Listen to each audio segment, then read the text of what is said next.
And we're back. This is part 2 for Thursday, May the 7th. We're going to switch gears a little bit and look at confusing and tricky word pairs. You should have received this 2-page practice activity for tricky word pairs. So if you haven't printed that out, you might want to do that right now. We've learned quite a few of these over the past months, and we still have quite a few others to add to it, but I thought we probably need to stop and just do a review. In the first section, we're going to choose the bolded word that fits the meaning in the sentence. So the critical part is context, always, right? Number 1, the bride and groom felt sheer joy when their wedding day finally arrived. All right, this one is a homophone. Many of them are, but not all of them. Sometimes there will be a very different pronunciation or slightly different pronunciation. In this case, they sound exactly the same. The first shear, if you remember, has to do with cutting. In fact, scissors are often known as shears. You might be ordering new scissors online and you might see them called shears. The second shear, S-H-E-E-R, is the correct one, and it means completely, fully, absolutely. It can have to do with good things or bad things. Sheer joy, complete joy, absolute joy. But sheer dread, when we dread something, we fear it. We don't look forward to it. We don't want it to happen. Sheer dread, okay, would be completely dreading something that might be about to happen or that could happen. We all have sheer dread that coronavirus will get bad again, right? So sheer can be used in both kinds of ways, but it's a great word. Number 2, Ping finished her grocery shopping in lightning speed. Okay, there is a slight difference in pronunciation there, and you need to try to see if you can get that little tiny syllable out. Lightning and lightning. Lightning. Lightning. The correct choice here is the second one. It is the same word that we use to describe what happens in the sky with a storm. That streak of lightning. Lightning speed then means super fast. Okay? Lightening has to do with making something lighter or brighter. When we open the shade to let the light in, we lighten a room. When we put white in a paint, we lighten the color. Number 3, the florist for the party suggested that sunflowers would complement the decor. There's only the slightest difference in pronunciation, and it's that vowel, the I in one word or the E in the other. It's very slight, but the meaning is very distinct. The first one we know has to do with saying something nice, telling someone that they look wonderful, or expressing that a meal tastes delicious. The other has to do with things that go together, that work well together. And in this case, for a party, the florist says, oh, you need sunflowers on the tables for your party. It will work well with everything else that you're doing in your party. Number 4, our formal neighbor moved to Indiana last summer. Now you may say, those are pretty different. I think I could keep those separate. And I'm sure that you can. When it gets tricky is when we add an ly. And so I wanted us to look at it this way, and then we'll talk about it with the ly a little bit. Former has to do with the past. So that is the correct choice in this sentence. Our past neighbor moved to Indiana last summer. Formal has to do with something being very correct, okay? We have the word etiquette, etiquette,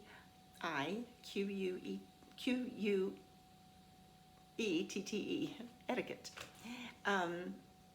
Etiquette means kind of by the social rules, and usually there are rules, etiquette rules for doing things in a formal way. When we add ly to those two words, though they begin to sound very much the same, formally, formally. Do you hear how very much they sound the same? Formerly, formally. He was formerly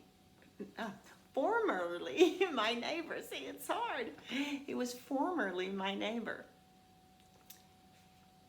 I was formally asked to go to the dance. So there is a difference there, and it is very slight when we add the ly.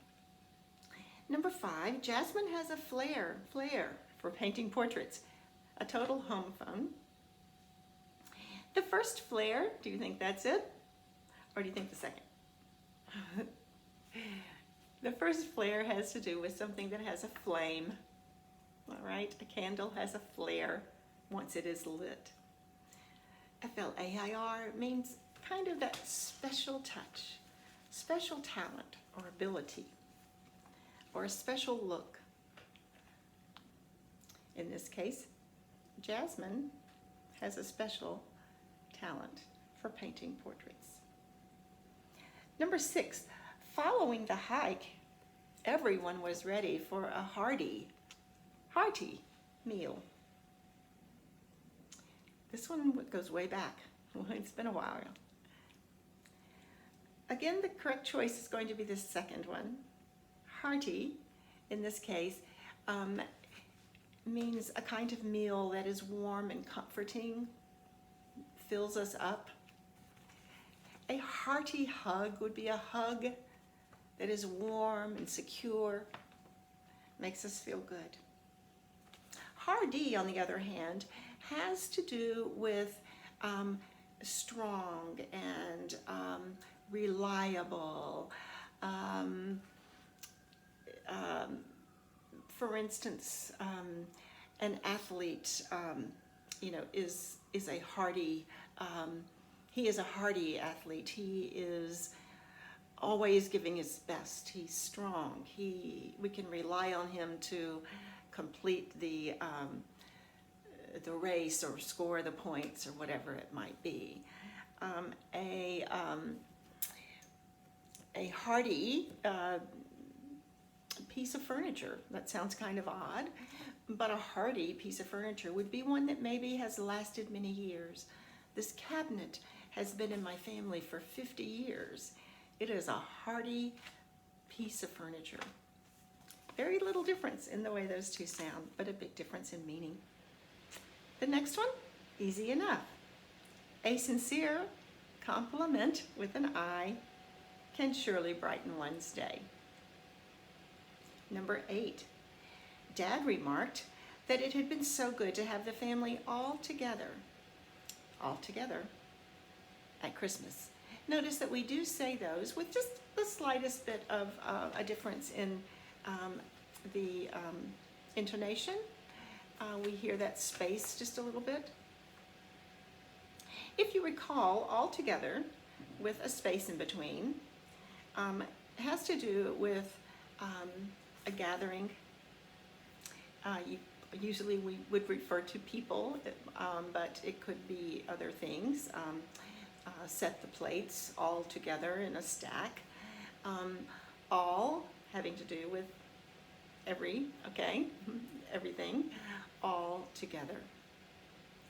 The other all together refers to more of a sense of completeness. When we used the word sheer above, you could really insert the all together without the space in place of sheer. all together joy, okay? An all together feeling of joy, as if it's one very complete feeling. I was altogether too nervous to give my speech. Okay? So just a little bit of difference there between those two words. But it kind of helps to think of the first one, all space together, as often having to do with a group of people. Number 9, the best advice I ever received, said Alicia, came from my Uncle Marco. He said that I should always follow my heart when making difficult decisions. All right. Advice is the correct choice. It is a noun, okay? It is something that someone gives us, usually in words, sometimes in writing, to try to help us along our path of decision making. Advise is a verb, and it's what the person who is giving advice does. That person advises us, okay? So Uncle Marco gave advice. Number 10, the president of my company formerly asked me to accept a promotion to become his vice president. Now, I guess you could argue that either one of these could be used depending on the meaning that you wanted to convey. My intent is that the first one is correct. The president of the company formally asked me to accept a promotion. A very important deal here. Formally asked me to. If you used formerly, it would mean that the president had asked you to do that in the past. So that's why I say it has a little bit of difference regarding, or depending rather on which meaning you want to convey. All right, incorrect or correct? C for correct and I for incorrect. As we drove, the kids constantly asked me how much farther to the beach. This one is correct. The word farther has to do with distance. The word further, F-U-R-T-H-E-R, has to do with more of a continuation. If you think about furthermore, continuing on, that further has to do with kind of a continuation of thought. Whereas farther has to do with something measurable in this case, and in most cases, distance. Number 2, running a business was an altogether new experience for Romero. What do you think? Correct or incorrect? If you said correct, you're right. Altogether new experience. Number 3, by lightening the paint color, the room became more cheerful. What do you say? I think I hear you saying incorrect, and you are right. It would be lightening the paint. Number 4, if you choose a quote in an essay, remember to cite the person's name you are quoting. This one is correct. When we cite evidence, we tell the actual factual evidence. We write it in our essay. When we cite a quote, we write it or say it exactly as the person who gave us that quote. S-I-T-E has to do with a place, a site, S-I-T-E, and the S-I-G-H-T has to do with vision of some sort. Number 5, whose job is it to clean the kitchen tonight? Asked Summer. In this case, we're seeing a contraction there, which would be who is. Whose job is it to clean the kitchen tonight? We know that's incorrect. So this sentence needs to be changed, and the correct choice would be W-H-O-S-E with no apostrophe. Number 6, Please accept this gift from all the family, Mom said to Grandpa. All right. EXCEPT, accept, has to do with exclusion or excluding, not including. The other part of that tricky word pair is accept, ACCEPT, accept. Please accept this gift. Please take this. All right.